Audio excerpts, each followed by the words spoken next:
Greetings, my dear viewer. You're on the channel The Price of Cheating. The channel is for those who appreciate traditional family values and condemn adultery. So be sure to subscribe to the channel. Let's get started. It was a gloomy, rainy Monday, one of those days when every minute seemed endless. I was slouched in my cramped, dimly lit office, absent-mindedly playing solitaire on my laptop, losing game after game. Suddenly, the door creaked unexpectedly, and a woman entered. She appeared to be around 50, with obviously dyed dark hair. She stood about 5 feet 5 inches tall and weighed, I guessed, no more than 120 pounds. Too thin for my taste, but she carried herself with elegance. Her designer bag and sparkling diamond earrings clearly hinted at wealth. "Are you Detective Thomas Brown?" she asked, her voice clear and direct. "That's me. And who might you be?" I replied, leaning back in my chair, trying to appear relaxed. She approached my cluttered desk with polished grace and extended her hand. "My name is Abigail Miller." I stood up, shook her hand, and gestured to the chair opposite. "Please take a seat, Mrs. Miller." She sat down gracefully and immediately corrected me.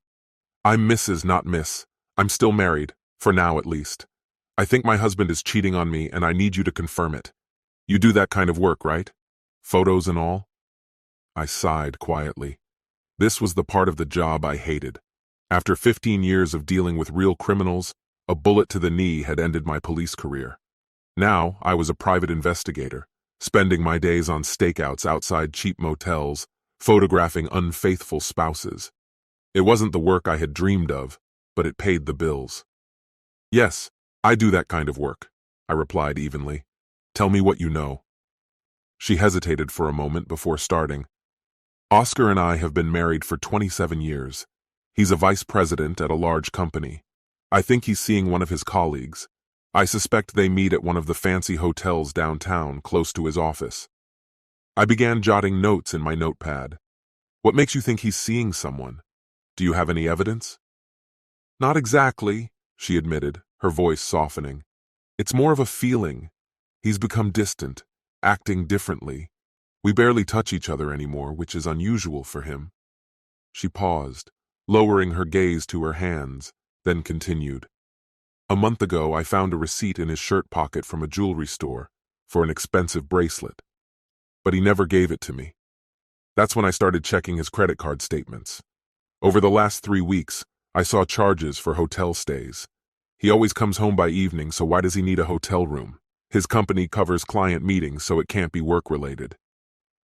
"You think he's meeting someone in the middle of the day, on Wednesdays?" I asked, keeping my tone neutral. "And you want proof? Photos?" "Yes," she replied firmly. "We have a prenuptial agreement. If I can prove he's cheating, I'll destroy him. He won't get a cent." "Understood," I said, putting down my pen.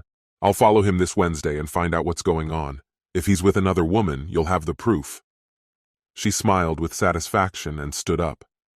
I stood as well. The meeting was over. "I brought $2,000 in cash to start," she said, placing the money on my desk. "Is that enough?" "That'll do," I responded, watching her neatly arrange the bills. "I'll contact you on Thursday with a preliminary report," I added. With that, she turned and left the office, her hips swaying in a deliberately dramatic manner. As the door closed behind her, I suddenly caught myself wondering, did she notice the wedding ring on my finger? Or did she not care? Perhaps she was already envisioning her future, picturing a life after divorce. Who could have seen this coming? That Wednesday, I entered the most expensive hotel precisely at 12:30 p.m. It was the closest hotel to the office where her husband worked, and with the constant rain outside, proximity mattered. I discreetly handed a $100 bill to the receptionist and inquired about the room my brother, Oscar Miller, had booked. She gave me a long, suspicious look before glancing at the money. With a reluctant sigh, she reached for the notepad. After scribbling room 601, she tore off the page and silently handed it to me. I nodded in thanks and made my way to the free coffee station in the lobby. Glancing at the photograph Mrs. Miller had given me while sipping the barely warm coffee, I took up a position where I had a clear view of the elevators.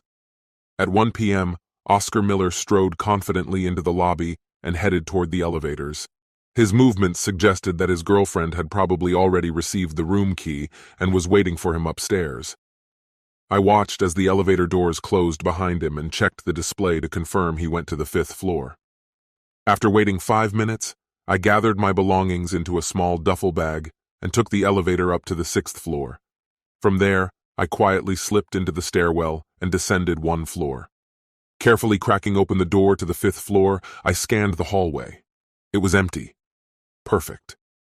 I approached room 601. Pressing my ear to the door, I could hear muffled voices inside. I reached into my bag for the snake camera, but the gap under the door was too narrow. Cursing under my breath, I pulled out a crowbar and gently pried the door up. With the door slightly raised, I was able to slide the camera underneath. The screen flickered to life, and the autofocus began adjusting. After a few moments, the bed came into view. My eyes froze on Oscar Miller's face. As I recorded the scene, I shifted the camera slightly to capture the woman next to him. A wave of nausea hit me. I nearly dropped the equipment when I saw her, the unmistakable bird tattoo on her shoulder. My heart clenched. There was no mistake. How could she do this? For almost 25 years, my brother had loved this woman. Her betrayal struck me like a knife, driven deep into my gut.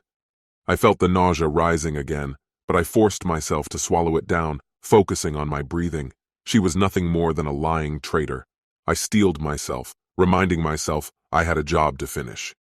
Abigail Miller needed irrefutable evidence to annul the marriage contract, and I couldn't let my emotions get in the way. Clenching my teeth, I continued observing. The woman with long dark hair moved in a way that left no doubt. Every look at her face confirmed the painful truth, tearing apart the last remnants of my resolve. Part of me wanted to burst in, shatter the illusion, and put an end to the agony tearing me apart inside, but instead I packed the camera away and slipped it back into my bag. Leaning against the stairwell door, I felt a wave of exhaustion, both physical and emotional, wash over me.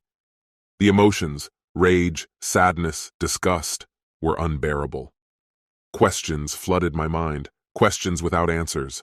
Why did she do it? How long had it been going on? Shaking my head, I tried to push those thoughts away. I needed to stay professional and finish the job.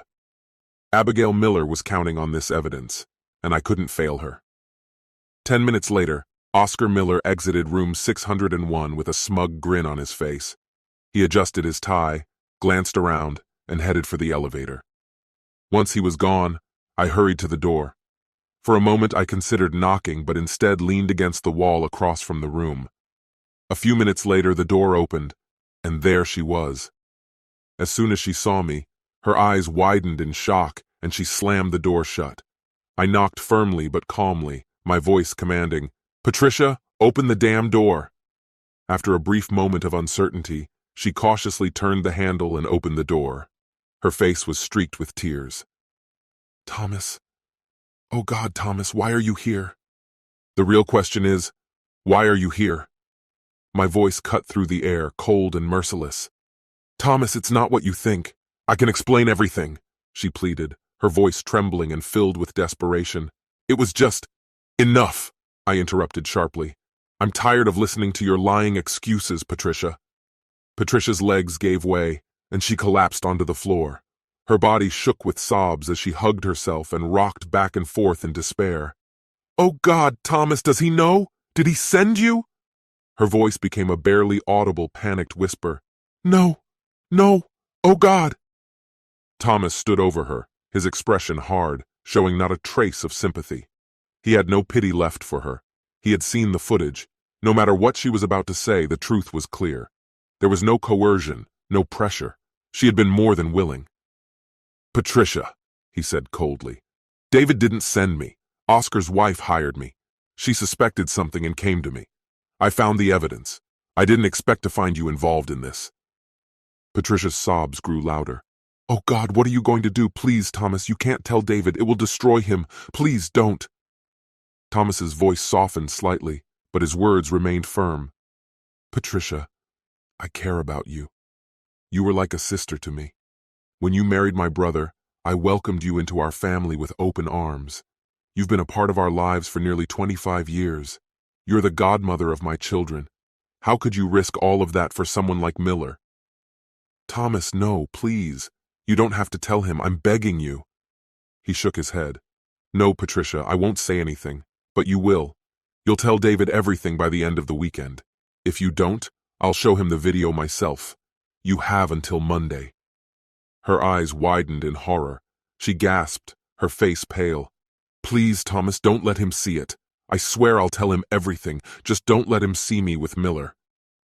Thomas extended his hand to help her up and gently directed her toward her car. Go home, he said. End the day. Wait for David and tell him everything. Still trembling, she nodded and promised to confess to his brother. Thomas gave her his word in return. If she came clean, David would never see the video. Later in his office, Thomas sat down to review the evidence he had collected for Abigail Miller, Oscar's wife. Using software he had bought, he blurred Patricia's face in the footage. Abigail only needed proof of her husband's infidelity to activate the prenuptial agreement. Knowing the identity of the mistress wasn't necessary. On Sunday evening, Thomas's phone buzzed with a message from David. It was brief. Can we talk? Without hesitation, Thomas called him. Hey, brother, what's going on? Hey, Oscar, David replied. I wanted to ask if I can stay with you for a few days. Of course, Thomas said, feeling a wave of unease. What's happening? Patricia confessed that she had a brief affair, David admitted quietly. She says it's over and swears it won't happen again. It's hard, really hard to trust her again. I want to, but deep down, I'm not sure I'll ever fully forgive her. David, you know how much you and Patricia mean to me, Thomas said. No matter what you decide, I'll stand by you. I appreciate that, Thomas, David replied, his voice filled with uncertainty. But tell me, what would you do if this happened with Lily? Thomas sighed, pausing before he answered. David, I hope I never find myself in that situation. I love Lily more than anything in the world, just like you love Patricia. But if Lily ever betrayed me, I don't know how I would react. David nodded, lost in thought. Yes, I still have feelings for Patricia, and I think she feels the same. But I'm stuck, brother. I don't know what to do. As your older brother, Thomas said gently, I can't tell you what's right. It's something you have to decide for yourself, for your future. David exhaled heavily. Thanks, brother. I promised Patricia we'd talk it through tonight. Let me know if you need me to stop by, Thomas said.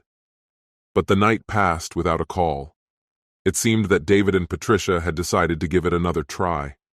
I couldn't blame him for the choice. It was his life, and only he could decide what was right.